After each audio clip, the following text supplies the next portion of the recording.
गया नगर एक गांव था। वहां एक रामू नाम का किसान रहता था।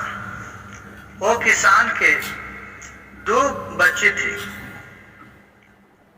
बच्चे धीरे धीरे सियान हुई, 10 साल के 8 साल के हुई तो पिता किसानी खेती में काम करते थे। उससे उनको गुजारा बसर नहीं चल रहा था। तो पिता के हेल्प करने के लिए दोनों बेटी ने क्या किया कि अपने फल बेचने के लिए हर स्टेशन पर बाजार में जाती थी। बाजार में एक होटल था। होटल में कुछ खाना बन रहा था। एक दिन के बाद हुआ कि वो खाना वाना खा के कुछ पैसा से लेके और चल गई बेचते बेचते स्टेशन पर। रेलवे स्टेशन पर गई। वहां एक सिलेंडर रखा हुआ था। सिलेंडर किसी कारणवश फट गया, ब्लास्ट हुआ। तो दोनों लड़की थी, गीता और अनीता उसका नाम था। दोनों के दोनों स्टेशन पर जब देखा तो चारों तरफ भगदड़ मच गई। अब इधर गीता और अनीता दोनों भागने लगी अपना वो भी देखते। तो गीता थी कि एक ट्रेन में जाके बैठ रही। जैसी ट्रेन में घुसा, ट्रेन रुका हुआ था, वो गिरा जे उसमें बेहोश हो गया ट्रेन में। और जो अनीता थी वो भी गिरा। जो उसको सर में चोट लगा तो सर में खून बहने लगा। और फिर अब वो शायद अपने बहन के खोजने लगा कन्हू, कोई पता नहीं चला। अब वहां अनीता और गीता दोनों बिछड़ गई। गीता कुछ दिन हुआ तो धीरे ट्रेन जब चालू हुआ तो वहां से स्टेशन से ट्रेन खुल गया।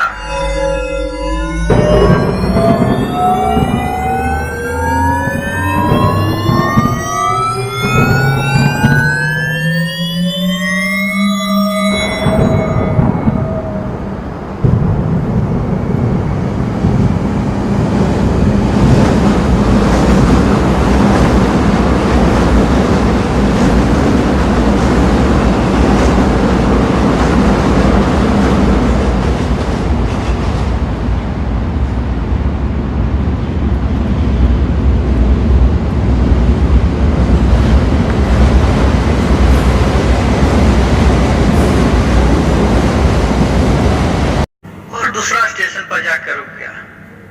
वहां देखा कि ट्रेन रुकल है तो वहां कर्मचारी ट्रेन वाला आया तो देख रहा कि झाड़ू पोछा लगा रहा है ट्रेन में। तो देख रहा कि गीता एक लड़की है। कहा, कहाँ बच्ची, कहाँ से तू ट्रेन में आई? तो अपने हाल बताइए सब। कहा कि ठीक है चलो ट्रेन के बाहर रहो, मैं आता हूँ।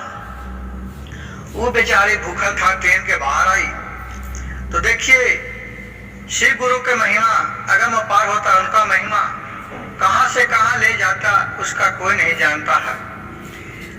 जो अनीता थी गीता, वो बहुत शिव भक्त थी। शिव गुरु के नाम वो जरूर लेती थी अपने मन में। भले पूजा पाठ नहीं करता था लेकिन वो नाम जरूर लेती थी। भगवान के महिमा देखिए। जैसी ट्रेन से बाहर गया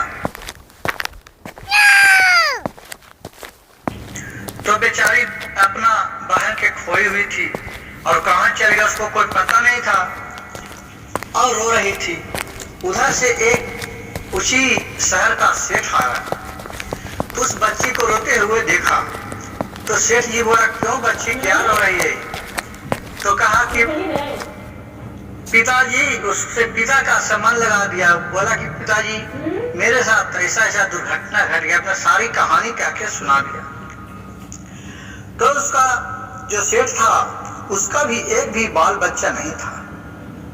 वो लड़की को लेकर चला गया अपने पास और उसको अच्छा तरी लिखाया पढ़ाया और उसको फिर दूसरा जगह शादी ब्याह जो होता है जो करता अपने किया, शादी ब्याह कर दिया अच्छे खानदान और उसका सुखी संपन्न रहने लगा। अब अनीता की बात सुनिए। जब अनीता कुछ दिन हुआ तो उस जहां अपने माँ बाप के पास गया, उस सारी कहानी कहा कि गीता दीदी थी वो कहाँ चल गई जी हमको पता नहीं, किधर किधर इसे ब्लास्ट हुआ स्टेशन पर कोई पता नहीं है। ये सब बात सुन के उसके माँ और पिताजी बहुत खोजे लेकिन कहीं पता नहीं चला। एक दिन के बात हुआ एक समय के कि जहाँ अनीता रहती थी बहुत अकाल मच गया, अकाल पड़ गया। तो कहा कि ऐसा नहीं कि अभी गांव में तो गुजारा चलेगा नहीं, जे चलिए हम दोनों कहूँ टाउन में चलते हैं, शहर में कुछ काम काज करके और खाना पीना खाएंगे। अनीता और उसके पिताजी और माँ और एक गाय पोस ली थी। वो गाय चारों के लेकर कहा कि अब गाय को कहाँ छोड़ देंगे, यहाँ कोई देखने वाला नहीं है, बेचारी पशु है, क्यों इसको सेवा टहल करेगी, कनु शेर सियार बाघ खा जाएगा तो क्या करेंगे। और वहां से चल दिया। जाते जाते एक जंगल में गई। जैसे जंगल पार हो रही थी सबके भूख से व्याकुल हो रहे थे, कुछ खाने के लिए तो रहे नहीं। और गाय दूध देती थी उसको, उसी से अपना सब दूध पी पी के और पेट भरते रहते थे और भगवान के नाम लेके अपना आगे बढ़े। देखिए प्रभु के माया कौन जानता है। एक ऊंचे रास्ते में चलते चलते उसको पिताजी भूख से प्रताड़ित हो रहे थे, उनका भूख बर्दाश्त नहीं हो रहा था। वो गाय गिर पड़े उसको बेहोश हो गए। अब उसको पास तो बच्ची के पास पैसा है नहीं, लेकिन क्या करे, वो अपने धोखते हुए मम्मी की बोली कि देखना मम्मी मैं देखता हूँ इधर करूँ, डॉक्टर होगा तो बुला के लाता हूँ। वो ढोकते गया एक गांव में, जंगल में गांव था, वहां 2-4 गो आदमी थे। उससे पूछा कि भाई या इधर चाचा भैया काके, बोला कि कोई डॉक्टर है, तो कहा कि हाँ डॉक्टर है, देखियो वहाँ क्लिनिक है। वो क्लिनिक पर गया और अपने पिताजी के बारे में कहा कि इस ऐसा हो गया है, ये चलिए तो पिताजी के इलाज कर दिए। डॉक्टर वहां से अपना झोला लेकर आया। यहाँ आया तो नवजुवक देखा तो देख रहा उसको पिताजी मर चुके थे और पिताजी को बनाया देख रहा डॉक्टर देखा, कहा कि मर गए। अब वही जंगल से लकड़ी काट के इकट्ठा करके और सब गद कर दिया और फिर वहां से माँ बेटी दोनों और गाय लेके चला। वहां से चलते चलते दोनों तो भूख से व्याकुल थी, क्या करे। एक बहुत बड़ा आलीशान मकान था और बहुत बड़ा बगीचा उसका लगा हुआ था। कहा कि यहाँ तो है, यहाँ देखो चली गाय भी भूखा लेके दिन से, चलो गाय के चरा लेते हैं। तो ही गाय को वहां चराने लगा। उधर से घर के मालिक निकला तो बोल रहा है कि क्या तुम लोग कर रहा है मेरे बाग में, ये गाय को चरा रही है। कहा कि हाँ जी गाय बहुत भूखल है और मैं भी भूखल 3-4 दिन से करूं, कोई काम नहीं मिला है, अगर कोई काम है तो दे दीजिए। वो सेठ को उस पर दया आ गया। कहा ठीक है, हम इस मकान में हम हमारे वाइफ 2 गो रहते हैं, ठीक है तुम लोग भी रहना।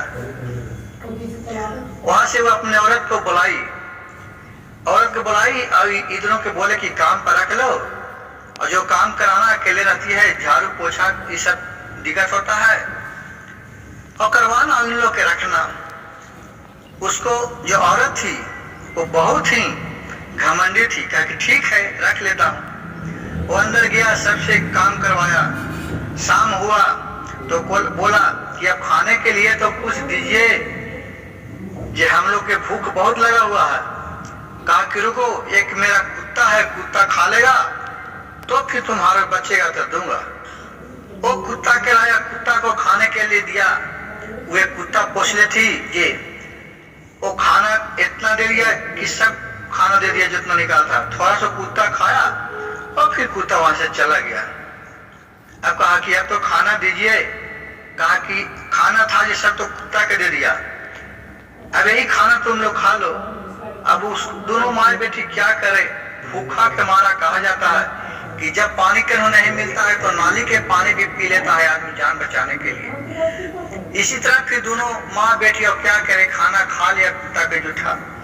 कोशिश करते करते कुछ दिन बीतता है, लेकिन राजा का, इसका सेठ जी का कोई पता नहीं रहता है कि मेरे बहू बीवी इसके साथ ऐसा कर रही है। गुजार बसा करते रहे। खाना वाले जूठा कुत्ता के मिले तो खाए बेचारी दोनों माए बेटी और रहे लगा। एक दिन के बात हुआ कि रात के केवाड़ी लगाना भूल गया था। वहां एक चोर आया, उसी रात में घुस गया और जितना उसका घर में संपत्ति था, सोना चांदी रुपया पैसा, जो लेके भाग गया। अब भाग गया तो उसको बाद 2-4 दिन बीता तो ये उसका सेठ की औरत थी, सेठाएं, कहा कि चलते हैं हम लोग अब बाजार तो नहीं, कुछ करने के लिए जाते हैं, सर सामान लाने के लिए। तो अब कहा कि हाँ हाँ चलिए चलते हैं। अपना कार दरवाजा पर लगा था, कार से आता जाता था सेठ। और फिर उधर से देखे गया तो देख रहा है कि तिजोरी में सब है, पैसा है ये नहीं है, और न सोना चांदी कुछ नहीं है। वो आके यही दोनों पर छह पाप लगाने लगा कि इन्हीं लोग पैसा चुराया है। चाल किया दोनों के, दोनों अपने माँ बेटी आई, बोले कि तुम पैसा मेरा चुरा लिया है, कहाँ रखा, दो न तो जान मारूंगा। उन दोनों घिघारे कि ऐसा नहीं सेठाई, हम लोग कभी पैसा किसी को क्यों चुराएंगे, हम लोग तो खुद गरीब आदमी हैं। अब ये है, ये आपके सामने है, देख लीजिए। कहा कि ऐसे नहीं मारेगी। फिर क्या करे, खिसिया के 2 डंडा मारा भी, लेकिन क्या उन दोनों सहले मार। फिर एक बुढ़िया जो मोटरी रखले थी अनीता, उसको खोल के और देखा समस्यागत बिकने लगा, उसको कपड़ा निकाल के देखा कि उसमें एक फोटो है। फोटो देखा है कि यही अनीता अब गीता, दोनों के फोटो था। देखा तो पहचान गया कि मेरा फोटो है। तो बोला कि ये फोटो तुम्हारे पास कहाँ से आया? तो बोला कि हम दोनों माँ बेटी हैं और ये मेरी एक बड़ी बहन थी। वो एक ट्रेन में स्टेशन पर हम लोग फल बेचने गए थे, वहां धमाका हुआ और वही सो कहाँ हिगर गया, ये कोई ठिकाना नहीं है, किधर चल गई। ये मेरी बहन है। और बोले कि और पिताजी थे जो आप लोग के पिताजी, कहा कि पिताजी का आते आते रास्ते में देहांत हो गया, उनका आग दाग कर दिए। ये देख के रे पहचान गया कि मैं अपने माँ और इसका बहन के साथ कितना न्याय कर रहा हूँ, और गले लग कर रोने लगा कि मैं ही तुम्हारी बहन हूँ। इतना सुन के इन लोग भी आश्चर्य हो गए। अब देखिए शिव गुरु का महिमा, सब व्यक्ति एक जगह मिल गए और खूब गले लगा के रोने लगे। फिर रोते रोते चुप किया, कहा कि ठीक है चलो, जो ले गया है चोर को, उसको जाके पुलिस में कंप्लेन कराता हूँ। फिर थाना गया और अपने कंप्लेन कराया और ये सब खुशी खुशी रहने लगा। सबको बाजार ले जाकर अच्छे अच्छे कपड़ा ले दिए, गहना ले दिए और चारों परिवार एक जगह रहने लगे। कुछ दिन के बाद चोर भी पकड़ा गया और इसका सामान भी मिल गया। और फिर चोर को पुलिस पकड़ के अंदर कर दिया। कहा कि देखिए बहन, बोले थे ना कि मैं नहीं चुराया हूँ। कहा कि बहन, मैं बहुत आप लोग पर घोर अत्याचार किया हूँ, देखिए हमको माफ कर दीजिएगा। कहा कि बहन, अपना भाग को लिखा कौन मिटता है, आपको एक ही कोख से दोनों जल में, लेकिन एक बहन यहाँ है, एक बहन देखिए आप ही को घर में मजूरी कर रहे थे। ये सब देख के और सोच सोच के बहुत सब रोने लगे और फिर शांत होकर सब परिवार खुशी खुशी रहने लगे। हर हर महादेव, घर घर महादेव। जिस तरह इन दोनों को बिछड़ा परिवार मिलाए, उसी तरह सभी को परिवार एक जगह रखे। यही प्रभु से कृपा है।